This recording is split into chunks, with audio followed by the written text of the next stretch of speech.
Salut à tous, j'espère que vous allez bien. Ce soir, on va parler du projet Fantôme, un projet vraiment méconnu qui pourtant a un potentiel très intéressant. Donc je vous invite vraiment à regarder jusqu'à la fin de la vidéo pour savoir si vous allez investir ou non dans ce projet.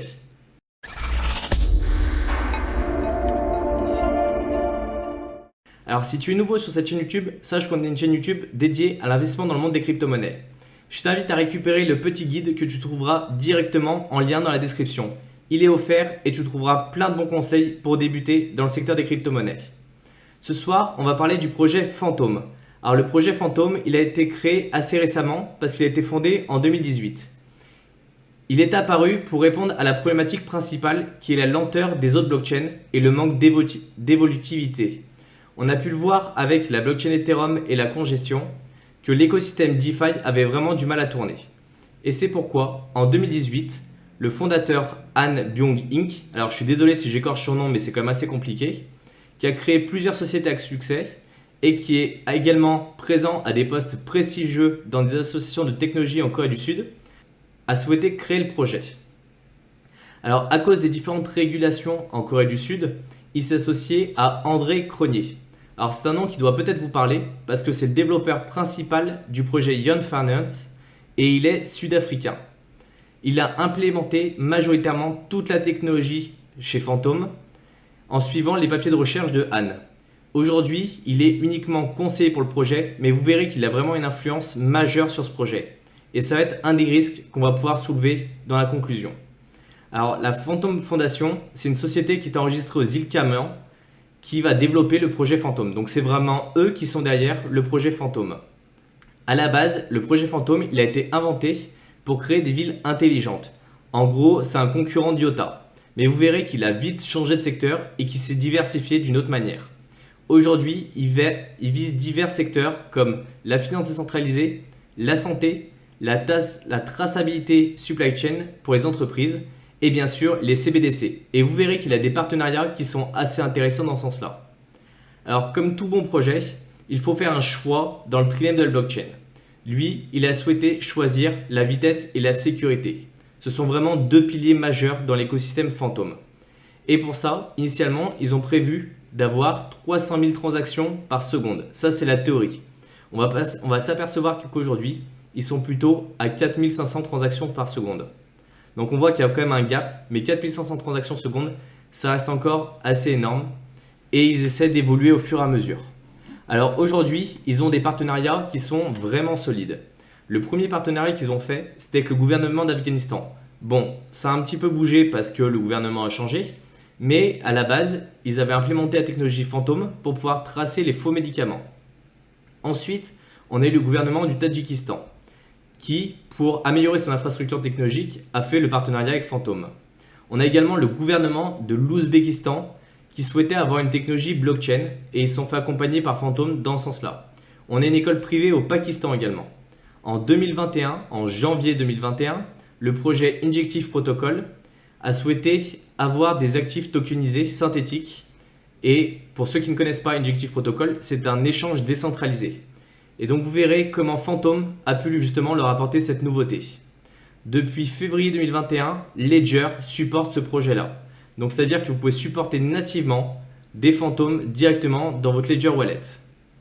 Et plus récemment, on a la crypto-monnaie Graph qui permet de faire de l'indexation dans les blockchains, qui a ajouté le support de la blockchain Fantôme.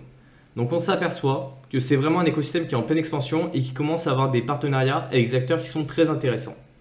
Alors depuis le début, je vous parle de blockchain Fantôme, mais en fait, Fantôme n'utilise pas forcément une blockchain, il utilise ce qu'on appelle un DAG, un peu comme Avalanche.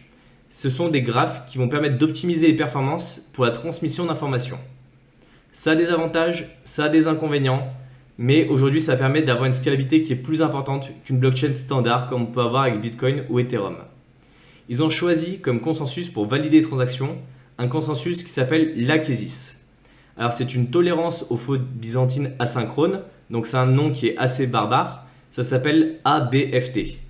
Pour faire simple, ça permet de valider les blocs de manière asynchrone pour gagner en performance. Dans une blockchain standard, vous êtes obligé de valider les blocs au fur et à mesure. Là, on va pouvoir valider les blocs dans un ordre désordonné et ensuite les rassembler. C'est très scalable, on a une faible latence et surtout on a une grande décentralisation. Par contre, on a un inconvénient qui est majeur. C'est qu'on a moins de sécurité que les autres mécanismes qui peuvent fonctionner avec la preuve d'enjeu. Donc par exemple, ici si on souhaite compromettre le réseau, il suffit de compromettre un tiers des nœuds pour pouvoir compromettre l'intégralité du réseau. Et ça, c'est vraiment une vraie problématique d'un point de vue sécurité. Aujourd'hui, si on regarde le projet Phantom, il faut 1 million de fantômes pour être considéré comme un nœud pour pouvoir valider les transactions sur cette blockchain. Et il ne faut pas en avoir plus de 15 millions. Et c'est là où quand j'ai fait mes recherches, je suis tombé sur quelque chose d'un petit peu surprenant. Donc ici, si on est sur un explorateur de Phantom, on voit qu'on a 60% de la total supply de Phantom qui est stacké. Donc ça veut dire que c'est plutôt bien, c'est que les gens croient vraiment dans le projet et qui souhaitent aller plus loin que ça. Et aujourd'hui, si on regarde les validateurs, on en a 53. Alors je les ai comptés parce qu'en fait, il y en a 7 qui aujourd'hui stack 0. Donc pour moi, il y a réellement 47 validateurs. Et sur le site officiel, comme je vous le disais, ils annonçaient un maximum à 15 millions de self-stack pour chaque validateur. Et là, on voit qu'on a un validateur qui est au-dessus. Le premier qui est à 32 millions. Et on ne comprend pas trop pourquoi. On a également celui de la fondation Phantom qui est au-dessus de cette limite-là. Aujourd'hui, on n'a aucune information qui dit que ces acteurs-là vont être sanctionnés ou qu'ils répartissent plusieurs validateurs. Et c'est un peu là le problème, c'est qu'aujourd'hui on manque un peu de transparence de ce côté-là. Mais vous verrez qu'actuellement, il y a un système de gouvernance qui est mis en place et que justement la question du maximum de stacker par validateur, elle est remise en question et ils sont en train de voir s'ils ne peuvent pas augmenter cette limite. Alors si vous souhaitez faire de la délégation sur Phantom, parce que vous n'avez pas forcément la possibilité d'avoir 1 million de fantômes à stacker, vous avez la possibilité de le déléguer. Et ça, vous avez un minimum requis. Vous avez des critères minimum pour pouvoir déléguer. Vous pouvez le faire à partir d'un fantôme. Donc à partir du moment où vous avez un fantôme, vous êtes capable de déléguer. Vous allez être bloqué pendant 7 jours au minimum après l'arrêt du stacking. C'est-à-dire que si aujourd'hui, vous mettez en stacking vos jetons, et que demain vous les débloquez, vous ne pourrez pas les récupérer avant 7 jours. Si vous souhaitez avoir le maximum de rendement, il va falloir les bloquer 365 jours. Plus vous laissez bloquer longtemps, plus vous allez obtenir un rendement qui est important. C'est le principe du stacking sur Phantom. Mais la limite, c'est 365 jours. Au bout de 365 jours, vous allez récupérer vos coins et vous pourrez les restacker à nouveau. Aujourd'hui, il y a des règles qui sont définies par Phantom. 15% des récompenses que vous allez gagner vont être transmis aux validateurs. Les validateurs, il y a un vrai risque et vous avez également un vrai risque à choisir quelqu'un qui va valider pour vous les transactions. Pourquoi ? Parce que si jamais le validateur fait n'importe quoi, il est capable de se prendre une pénalité à hauteur de 100% de ce qu'il va valider. C'est-à-dire que vous allez mettre vos coins sous séquestre. Si jamais ce validateur fait n'importe quoi, par exemple il est hors ligne pendant un certain temps, et bien automatiquement l'algorithme va récupérer 100% de sa mise sous séquestre. Donc si c'est vos coins, et bien techniquement vous les perdez. Si jamais vous souhaitez retirer avant la date prévue, vous avez également des pénalités. Donc ça c'est des éléments à bien comprendre avant de se lancer dans le stacking de Phantom, même si potentiellement ça peut être vraiment très intéressant d'un point de vue rendement. Alors aujourd'hui, Phantom, il va proposer 2 écosystèmes. On a le premier écosystème qui est le Phantom Wallet, que je vais appeler ça comme ça parce que c'est vraiment plus simple d'un point de vue prononciation et d'un point de vue utilisation. Donc qui ressemble à ça. Alors ici, vous avez votre portefeuille. Moi, j'ai connecté mon MetaMask directement avec ce portefeuille-là. Mais sinon, vous pouvez vous créer votre propre portefeuille. Donc ici, vous avez différentes informations comme la partie stacking. Donc vous pouvez cliquer sur Add délégation. Vous allez choisir votre validateur. Donc ici, vous avez un des validateurs. Vous le sélectionnez et vous choisissez le montant que vous souhaitez stacker. Donc là, on voit qu'on est vraiment sur un écosystème qui est vraiment très simple en termes d'utilisation. Ensuite, vous avez la partie mint. Parce que l'aspect principal en fait de cette plateforme, ce sont les actifs synthétiques. C'est-à-dire que Phantom, sur sa plateforme principale, vous permet de vous exposer à des actifs physiques. Par exemple, vous avez envie de vous exposer à l'or, et ben vous allez pouvoir vous exposer directement à travers un actif synthétique.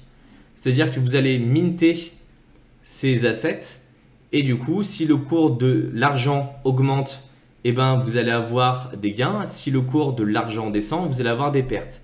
Ce sont des actifs synthétiques. Ils ne vont pas réellement acheter de l'argent derrière. Ils ne vont pas réellement acheter de l'or derrière dans ce cas-ci. mais ça vous permet d'avoir des actifs synthétiques comme on peut avoir sur Synthetix ou Mirror. Et on voit que finalement, il y a très peu aujourd'hui de projets qui permettent ce genre de choses et surtout de façon très simple. Donc là, vous voyez que vous pouvez vous exposer de façon très simple à plusieurs actifs de façon synthétique sans être obligé de les acheter. Ensuite, vous avez la possibilité de faire des swaps de façon simple et vous avez différentes pools de liquidités sur lesquelles vous pouvez vous positionner. C'est un écosystème qui est pas très abouti et pas très développé. Donc pour moi, c'est vraiment juste un petit aspect de réellement ce qu'est Fantom. Parce que ce qu'est Fantom, c'est surtout le réseau Opera. Donc ça, c'est le deuxième réseau qu'ils ont. Et le réseau Opera, en fait, il est EVM. C'est-à-dire qu'il va faire fonctionner la machine virtuelle d'Ethereum et que tous les contrats, toutes les plateformes qui ont déjà été développées sur Ethereum peuvent être greffées dessus. Ils vont avoir des plateformes comme on peut retrouver sur la BSC, comme on peut retrouver sur Avalanche. Donc on va retrouver du lending, on va retrouver du farming, on va retrouver du swap, parce que toutes les applications vont être basées sur le framework Cosmos, qui est aujourd'hui assez universel dans ce secteur-là. Le réseau Opera, il a été lancé en décembre 2019. Il a été réellement fonctionnel en fin 2020. Donc il y a déjà eu un an avant qu'on ait un réseau qui soit pleinement fonctionnel avec toutes les fonctionnalités qu'on peut voir aujourd'hui. Et en fait, il restait la partie gouvernance qui n'était pas forcément correctement appliquée, qui a été appliquée à partir de début 2021. Donc c'est un projet qui est très récent. Il a à peu près 3 ans. Il vient à peine de se développer, mais on voit qu'ils ont déjà apporté des améliorations qui sont assez intéressantes, comme la partie synthétique, mais ils sont en train également de développer des plateformes de NFT avec Project Mars, qui est trop récent pour vraiment que je puisse vous en parler en profondeur. On a Antimatter aussi qui se pose dessus.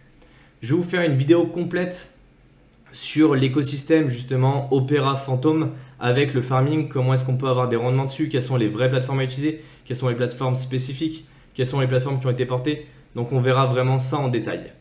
Là, on va plutôt se focaliser sur le FTM, qui est le token justement de l'écosystème Fantom, et voir si c'est intéressant d'investir dessus et quelles sont plus ou moins les améliorations qui vont pouvoir être apportées à cet écosystème-là. Alors si on commence par déjà la distribution des tokens, qui est plus ou moins la base, on a un token qui est capé à 3 175 millions. Actuellement, on en a 2 550 millions qui sont en cours. Donc maintenant, ce qui va pouvoir nous intéresser, c'est plutôt le déblocage et comment les premiers jetons qui ont été mis en circulation ont été répartis.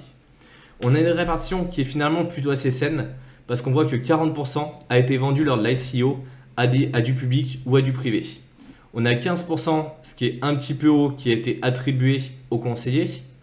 Mais comme on peut le voir, les conseillers, il y en a un qui est majeur dans le développement. Donc c'est un petit peu pour moi de la rétribution un petit peu cachée. On a 10% qui est alloué à la team qui a créé le projet, donc ce qui est plutôt relativement normal. On a 3,6% qui est une réserve stratégique, donc pour l'instant on n'a pas trop de vues de ce côté-là. Et après on a 31% qui sont réservés pour les récompenses du stacking avant 2024. Parce qu'à partir de 2024, les personnes qui vont valider les transactions seront rémunérées uniquement avec les frais de transaction. Elles n'auront pas, on va dire, un incentive, un bonus supplémentaire pour valider les transactions. Donc là, on a une information qui est très intéressante sur le site de Messari. On peut voir justement la libération des tokens au fur et à mesure du temps. Et si on se pose à peu près sur notre mois actuel, on s'aperçoit qu'en fait, tous les tokens des équipes et autres qui devaient être débloqués ont déjà été débloqués. Et aujourd'hui, les seuls nouveaux tokens qui sont mis sur le marché, ce sont des tokens qui viennent du stacking. Donc c'est vraiment plutôt bon en fait ça d'un point de vue investissement, parce que se dire qu'on va pas avoir une liquidité très importante qui va arriver et qui pourrait faire tomber le prix du token d'un coup et qu'on ne saurait plus quoi en faire. Donc ici, on s'aperçoit qu'on a une communauté qui va préférer stacker en priorité que de vendre. Donc potentiellement, on a un token qui peut aller à la hausse de façon assez intéressante. Aussi, si on regarde un petit peu les personnes qui ont investi dedans, et c'est là où il faut regarder les projets qui sont plutôt Moonboy, où on a des investisseurs institutionnels. Si on prend le projet Fantom, on a Alameda Research qui est derrière FTX, qui est un des gros fonds d'investissement, qui a investi 35 millions d'USD dans la fondation Fantom en février 2021. 3 jours plus tard, arrêt brutal du réseau. Les deux plus gros validateurs se sont mis à laguer, ce qui a entraîné un arrêt total des confirmations des blocs par effet domino. C'est dans ces moments-là où on voit si le projet est capable de tenir quand il y a vraiment des gros bugs. Et en fait, ce qui s'est passé, c'est que les équipes de Phantom ont réagi très rapidement et elles ont apporté un patch très rapide, ce qui a remis en route en fait le fonctionnement et ce qui a permis de se poser des questions sur certains aspects de la sécurité et justement de certaines puissances de certains validateurs. On a également Blocktower qui a investi 20 millions en début mars 2021. On a Hyperchain qui a mis 15 millions en avril 2021. On a Fireblocks qui a ajouté le FTM dans son portefeuille en septembre 2021. Donc on voit qu'on a vraiment des gros instituts qui ont de l'argent, qui commencent à se positionner sur ce projet. Donc c'est là où on commence à avoir des intérêts parce que ces personnes-là, elles ont une analyse qui est vraiment très poussée et ils ne vont pas s'amuser à investir sur des projets qui n'ont pas d'avenir. Donc si on veut regarder un petit peu les autres concurrents qui peuvent exister sur le marché, on a Avalanche qui propose à peu près la même chose et qui fait à peu près la même taille. Donc on a Avalanche qui est au rang 21 et à côté de ça, on a Phantom qui est au rang 36. Si on regarde un petit peu la capitalisation actuelle, on est à 3,8 milliards pour le Phantom pour 8 milliards pour Avalanche. Donc ça veut dire qu'on a une marge de progression quasiment de x3 pour Phantom. Et si on regarde les autres projets comme la BSC ou autres, on voit qu'on a une marge de progression qui est encore plus énorme. Mais la BSC étant supportée par Binance, j'ai mis un petit doute sur le fait que Phantom soit capable de déployer autant d'argent aussi rapidement pour pouvoir développer leur écosystème. Sachant que fin août, ils ont quand même mis 370 millions, la fondation a mis 370 millions à disposition pour encourager les développeurs. Donc on voit qu'ils ont quand même un petit peu d'argent et qu'ils sont prêts à mettre ça sur la table pour aller pousser le développement économique de ce secteur-là. Aujourd'hui, si on regarde l'écosystème Phantom, on a à peu près 1,4 milliard de dollars américains qui sont bloqués sur les différentes plateformes. Si on le compare à Terra, on est à 7 milliards. Si on le compare à Avalanche, on est à 2 milliards. Et si on compare à Binance, par exemple, on va voir que Binance est à 17 milliards. Donc on a une phase de progression qui est juste astronomique et juste énorme. Alors on ne va pas retrouver un Phantom, du moins c'est pas mon avis, à 100 $, mais on peut retrouver un Phantom qui fasse un x3, x4, x5 assez facilement et assez rapidement. C'est un projet, comme je vous le dis, il est tout récent et il a vraiment du potentiel. Si on regarde un petit peu les améliorations futures qui sont proposées, alors il fonctionne avec les FIPS. C'est un petit peu des améliorations de protocole comme on peut avoir chez Bitcoin ou Ethereum. Par contre, ce que je regrette un petit peu, c'est qu'en fait les documents datent d'il y a 3 ans de la création du projet et qu'ils n'ont pas vraiment évolué. Par contre, quelque chose qui est juste génial, c'est pour la gouvernance du projet et sur le fait que vous pouvez voter les évolutions. Donc ici, on a les différentes évolutions qui sont proposées. Donc là, c'est des évolutions qui ont déjà fini, qui ont déjà été proposées, qui ont déjà fini. Donc là, on voyait qu'elles se finissaient en juillet 2018 et ça, c'est un vote. Donc comment vont fonctionner les votes? En fait, ils doivent atteindre 66% de validation et ça doit être fait en moins de 10 jours. Donc ici, on voit que les votes ils ont été annulés, on voit que la proposition a été annulée, on voit qu'il y en a qui ont été rejetés et on voit qu'actuellement, il y en a qui sont en cours de progrès. Donc ici, tout à l'heure, je vous parlais par exemple du maximum qu'un node peut stacker. Donc si on regarde un petit peu le détail, on voit qu'on a 20% de personnes qui ont voté et on voit qu'actuellement, c'est plutôt la proposition à 25 millions qui fait l'unanimité des votes. Donc ici, vous pouvez choisir en disant moi, je ne suis pas forcément pour la proposition à 10 millions, je suis un peu plus pour celle à 15, je suis beaucoup plus pour celle à 20 et je suis totalement pour celle à 25. Et là, ce que vous faire, c'est que vous allez voter ensuite pour donner votre avis. Donc ça donne vraiment une marge de négociation à la communauté et surtout, ça va permettre d'orienter le projet pour voir où est-ce qu'il va aller et si le projet va bien évoluer. Et j'aime beaucoup les projets qui donnent une grande force à leur communauté parce que ça évite d'avoir une trop grosse centralisation et surtout ça permet d'éviter que si une personne importante du projet part, potentiellement tout puisse tomber à l'eau. Alors si je dois faire une conclusion sur ce projet, parce que c'est un projet que j'aime bien et que je vous montrerai vraiment en détail d'un point de vue farming dans une prochaine vidéo, je le trouve intéressant sur les performances. Pour l'avoir testé, les transactions passent réellement en 1 seconde, pas en 3 ou 4 comme on peut avoir sur la BSC ou sur Polygon. On a des technologies qui sont intéressantes qui sont actuellement utilisées. On a des partenariats qui sont développés. Ça reste des partenariats qui restent en Asie centrale et on n'a pas aujourd'hui de gouvernement, on va dire, européen qui s'est positionné dessus. Donc c'est à surveiller, mais potentiellement ça pourrait arriver. Par contre, je vois un inconvénient aujourd'hui qui est un peu majeur, on va dire, de mon point de vue, c'est que c'est trop centralisé. On a trop peu de validateurs. 47 validateurs, ce n'est pas assez pour des projets de cette ampleur-là et qui souhaitent vraiment évoluer dans le temps. On a également un influenceur, André Cronier, dont je vous parlais plus tôt, qui est trop influent sur le projet. Si jamais il part du jour au lendemain sur un autre projet parce qu'il n'est que conseiller, potentiellement le projet va se retrouver avec un grand vide. Et c'est déjà arrivé sur d'autres projets. Dites-moi ce que vous en pensez en commentaire. Dites-moi si ça vous intéresse ces analyses de projets et si vous avez d'autres projets que vous souhaitez analyser. Dites-moi si oui ou non, du coup, vous allez investir sur Fantôme et potentiellement si vous allez y mettre 10, 20, 30, 50% ou peut-être moins de votre investissement. En tout cas, j'espère que vous avez aimé cette vidéo. Mettez un pouce bleu, abonnez à notre chaîne YouTube et on se retrouve à la prochaine. Salut!